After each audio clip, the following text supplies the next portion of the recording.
Welcome to the deep dive. This is where you send us interesting stuff and, well, we dig into it for you. Yep, we pull out the best bits, the useful nuggets. Think of it as your shortcut to getting really clued in.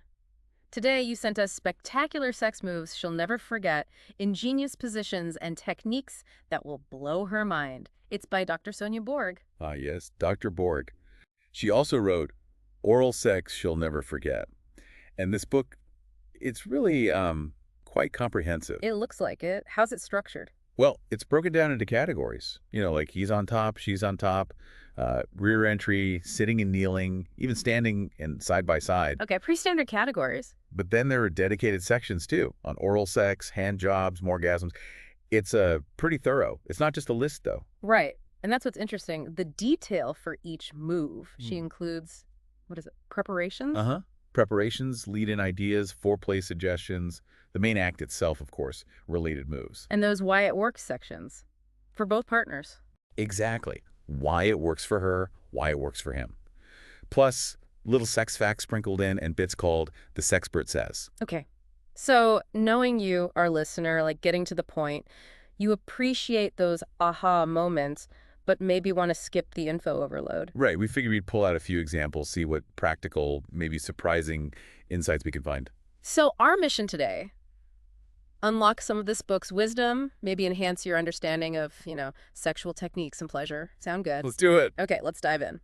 Starting with the he's on top section, there's a move called Clitty Cat. Also known as the coital alignment technique, or C-cat. Right. And the preparation section here, it makes a really interesting point straight away. It does. Dr. Borg points out something pretty fundamental, actually. Men tend to naturally do what feels best for them during sex. Which often means, quick, deep insertion, full strokes, which is fine. But it might miss something. it might unintentionally overlook direct clitoral rubbing. Yeah. And for many women, that's often key for orgasm. That's a really good point. We kind of focus on the penetration maybe and miss that crucial bit for our partner sometimes. Exactly. So the Clitty Cat is all about being more intentional with the positioning. Okay. So how does it actually work, the technique itself? So the main idea is getting positioned. So Yeah. the man's pubic bone, it makes direct contact and presses against her clitoris, pretty much throughout intercourse. Okay, so constant contact there. Yeah. And it's less about deep penetration, more about controlled, maybe shallower thrusting with a kind of downward pelvic movement. Downward pelvic movement. Got it. And she even adds a little detail, like your hands can rub together nearby, adds another layer of sensation without, being the main event. Huh. Okay, I can see how that consistent, maybe gentler pressure, it would create a different kind of sensation. Yeah. So what's the main benefit for her? Why does it work? Well, the book says this focused clitoral and vaginal stimulation, it can leave her feeling very satisfied, possibly even leading to multiple orgasms. Multiple orgasms. Okay. And it also encourages more, like, mindfulness during sex. Shifting the focus a bit from just the mechanics to the actual sensations. It really shows how, small tweaks in position can make a big difference for her pleasure. Yeah, challenges that focus just on depth and speed. Makes sense. And for him, what's in it for the guy with Clitty Cat? Well, for him, it's a new position, a new technique. That itself can add novelty, right? Sure. Keeps things interesting. But maybe more importantly, it's designed to increase the chances of her orgasm, which, usually leads to greater satisfaction for both. Plus, it pushes for more awareness of both bodies, how they're interacting. So kind of a win-win through mindful adjustment.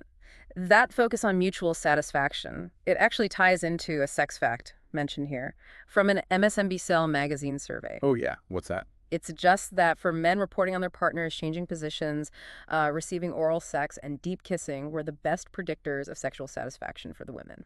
Interesting. Yeah, that reinforces the idea, doesn't it? Variety, different kinds of stimulation. Yeah. It's all important for her. Definitely. Okay, so building on that, enhancing the experience for both. Let's move to she's on top. There's a move called Easy Glider. Ah, the Easy Glider. Yeah. This one takes a very different tack. Much more focus on sensuality, setting the mood. Yeah. It's not just a physical act. Yeah, the preparations listed here are, well, they're quite something. Baby oil, a comforter or sheet, candles, relaxing music, a drink, and you're supposed to be undressed except for a robe. Definitely creating a specific vibe. Yeah, it really is. And the lead-in follows that theme. She comes into the room, there's music playing, and she finds a note. Something like, get undressed and meet me in the bedroom. Nice. Building that anticipation. Exactly. It's about creating a whole sensory experience right from the start. Okay, then the foreplay sounds incredibly intimate. You're both standing. She uses the baby oil. Uh-huh. She oils you all over, focusing on erogenous zones, Mm-hmm. neck, inner thighs, whatever works. Then you lie down, she oils your back. Oh, so it's reciprocal. Totally. She positions herself on top. And the book adds a nice touch. She uses the same philosophy as how she likes to be licked. Shows real understanding. That's a great detail. Reciprocity. Okay, so the main act of Easy Glider. She's on her back, legs extended. Then what? Right, legs fully extended. Then she gets her legs on top of yours, also fully extended, arms extended too. Mm-hmm. Creates this really tight skin-to-skin contact. Wow. Okay. Very connected physically. Yeah. What's the gliding part then? So she uses the slippery surface, the oil, to move her body over yours. Dr. Borg suggests she can put her hands by her sides, kind of like a push-up position, stiffen her body a bit for more control. Okay. And you can encourage her, like take hold of your hips, glide off your penis, then slide back on. Huh, so it's that sliding motion. Exactly. And that movement, especially with her legs closed tight, it stimulates her clitoris, creates these deep body sensations. She can press her butt into you too. Sounds intense. Yeah. And the book says, vary the rhythm, find a groove, maybe even rub or tickle her clitoris gently while she's gliding. That sounds, yeah, like a really unique full body thing for both people. So why does it work so well for her? Well, that slipping and sliding, especially with the legs closed, it gives that full body sensation. It intensely stimulates the outer labia and the clitoris. It's just a very different kind of stimulation compared to, say, standard thrusting. Really explores different sensory paths. Makes sense. And for him, what's the upside of being the glider surface? Yeah. Well, Dr. Borg notes, it can tickle a nice spot on the head of the penis. Yeah. And even massage the testicles a bit. Plus, the teamwork involved, finding that rhythm, it highlights the potential for simultaneous climax. Sounds very collaborative, sensual, really emphasizes the connection. And there's another sex fact here, kind of a random one. Oh, yeah. Contrary to popular belief, the skin, not the penis, is the largest organ of the human body. Huh. Well, there you go. A good reminder, I guess, of how much of our body is involved in sensation beyond the obvious bits. Totally. Okay, let's shift gears completely now. Head outdoors, maybe. Yeah. To the rear entry section, a move called Go Green. Go green. Yeah. Yeah, this one is. Well, it's definitely unconventional. Lives up to the name. The preparations sound wild. A toy sprinkler, a nice grassy area, or alternatives like a field or even a bathtub with a detachable shower head. Right. Plus, turn off the lights, blend a pina colada, put on dance music. It's certainly setting a fun, unexpected mood. It really is. Moving away from the bedroom, leaning into that playful, almost childlike fun. The lead-in matches that too, right? Suggesting it's too hot inside. Yeah, let's go to the backyard. Have her grab her bathing suit. Hint, there's a surprise. Builds that playful anticipation. And the foreplay is, well, it's all about the sprinkler. Literally. The book suggests just having fun, running through the sprinklers like kids. If it's one of those back and forth ones, hold hands, run under, jump over it. Shimmy and shake. Yeah. Then maybe stop her from behind, position her over the sprinkler, kiss her neck. If she's wearing a suit, push the bottoms aside. Bit of genital massage with your fingers. It gets pretty imaginative. It mentions her being upright on her knees, tilting back over the sprinkler for a blowjob while you stand in front. Yep. And then her turn on all fours over the sprinkler, maybe some nipple stimulation from the water. It's definitely thinking outside the bedroom box. Absolutely. So the main act continues this watery theme. It does. She's leaning on her hands and knees, facing away. The sprinkler's hitting her clitoris. That's key. Okay. Then you move closer, grab her waist, pull her into you for a tighter fit. It can then move to like a wheelbarrow stance for deeper penetration, adding that physical element to the water play. A wheelbarrow with the sprinkler involved. Wow, that's memorable. It is. And Dr. Borg keeps going with variations, like when the time's right, ask her to lift and bend one leg tighter hold. Okay. Then you move closer, maybe grab her legs near her waist, so her weight's on her arms, spread her legs further apart, push into her, and you both kind of splish and splash to orgasm, as the book puts it. Splish and splash to orgasm. Got it. And then it ends nicely. Wrap her in a dry towel, hold her, brings back some tenderness after all that aquatic fun. It really shows how novelty and playfulness can lower inhibitions, open up new pleasure pathways. What a multisensory experience. So why does this work particularly well for her? The book points out that water stimulation itself can be really delightful.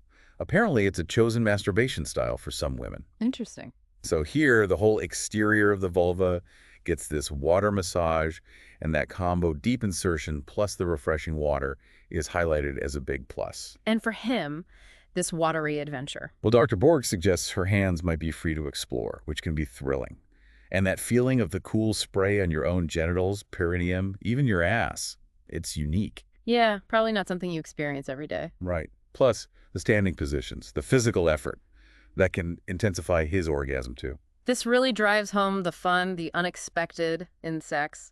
Breaking routine. There's a great quote here from the sexpert says, What's that? adults love surprises. Playing with water takes you back to childhood, offering a sense of fun and freedom. This move can inspire experimentation and create your own sexual masterpieces. It's easy to forget that fun element sometimes, isn't it? That's a fantastic point. Injecting playfulness, novelty, Yeah. it can make a huge difference. And there's one last sex fact for this one. Go on. Rheononia. Rheononia. It's the term for female masturbation using a stream of water. Ah, so clearly there's something inherently pleasurable there for some people. Seems so. Wow, okay. Yeah. We've definitely covered some interesting ground today.